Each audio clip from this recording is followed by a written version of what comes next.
suatu hari, terdapat seorang raja yang kejam yang bernama Syahyar. Tiap harinya, ia menikahi seorang wanita cuma untuk dibunuhnya pada keesokan harinya. Hal tersebut terjadi dikarenakan ia pernah dikhianati oleh istri pertamanya, dan ia pun melampiaskannya kepada wanita lain. Hal itulah yang membuat gadis muda yang ada di wilayah kerajaan itu merasa sangat ketakutan. Mereka tak mau menikah dengan raja tersebut apabila esok harinya mereka bisa kehilangan nyawanya. Tetapi di antara banyaknya gadis, ada gadis yang baik hati bernama Syahrazad yang ingin untuk menyelamatkan kaum wanita di desanya.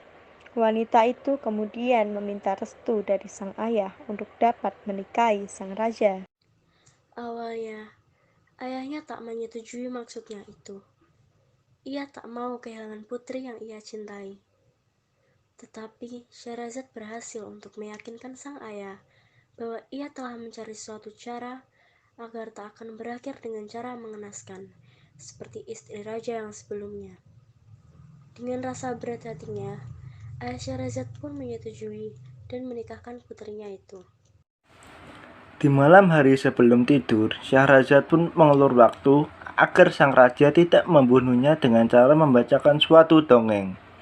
Walaupun ia dihantui dengan perasaan takut, tapi wanita itu pun mulai bercerita di hadapan sang raja. Dan tak disangka-sangka, raja ternyata sangat menyukai kisah yang diceritakannya dan menyimak dengan baik. Dan karena asyiknya, raja tak menyadari bahwasannya hari telah pagi dan cerita belum selesai.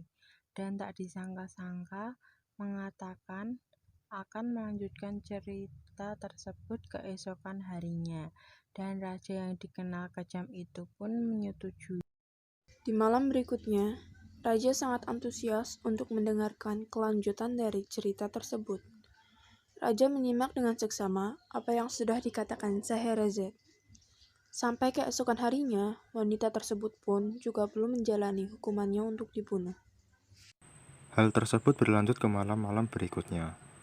Dan tak terasa, telah 1001 hari Syahrazad menceritakan dongeng kepada raja.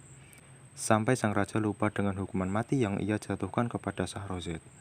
Akhirnya, segenap keberanian dari Syahrazad pun berbuah manis. Ia bisa menyelamatkan wanita lain yang ada di wilayah itu, dan tidak hanya itu, ia bisa berhasil mengubah sang raja menjadi baik dan mencintai rakyatnya itu.